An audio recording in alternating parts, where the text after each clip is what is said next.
It's about change. The bottom line is change, and I'm going to put an emphasis on transparency and accountability. The levers for change equals strong families, strong kids, strong communities. This could be done through parent partnerships, family strengthening child welfare practices. You see this tall building here?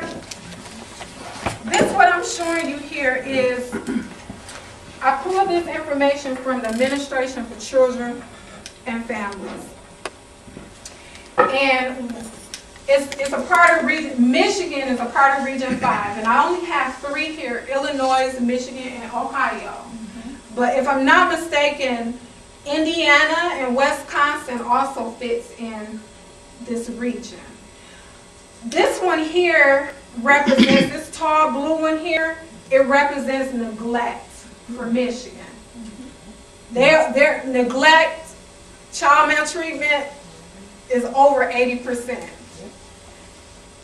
Looking at that, it's critical that we can get together and do something about it. And I learned in Georgia, it doesn't take a whole group of folks to do anything, grassroots, 4 or 5 people to really do something and make a difference and committed to it. I want to say about this neglect thing, it's scary for me because our children are out here involved in all kind of things. My son, the stories that I hear about my son, I just, it's heartbreaking, emotional. With me growing up, before I started with learning, getting the training and everything, I battled with being sexually, my issue was being sexually abused.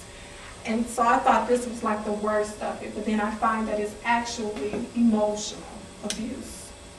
So, in just sharing this, I'm not an expert on, it's just pulling up this data and seeing this and what I know about the neglect from my own experience and what I got into.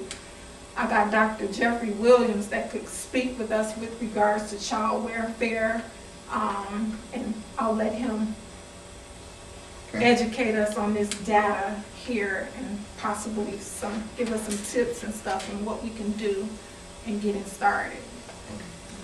Thank you for this opportunity to share for just a few minutes with you. I especially want to thank Ms. Lenine Priester for her passion for this work and for the vision the Lord has given her to be an advocate for children and families. So may God richly bless you according to your faithfulness. The 5 protective factors are the foundation of the Strengthening Families approach. So as someone who has worked in the child welfare system, I can say that very rarely does a system want to remove your children. In many cases, services are provided to maintain a family, but the public agency has to ask the question, are the services concrete supports in times of need? Even with the best of intentions, removal of the children for safety reasons is sometimes necessary. When children are removed, then it's critical for the agency to seek out social connections, to look to relatives first, placement with someone the child knows second, and then if all other efforts fail, placement in a family-like setting is preferred. My belief is that children do better in families.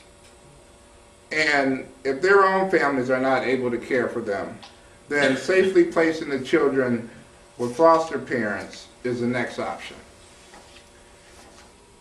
I'm convinced, and my life's work is grounded in the belief that if we help the family by offering concrete supports that they actually need, we can do a much better job of keeping families together.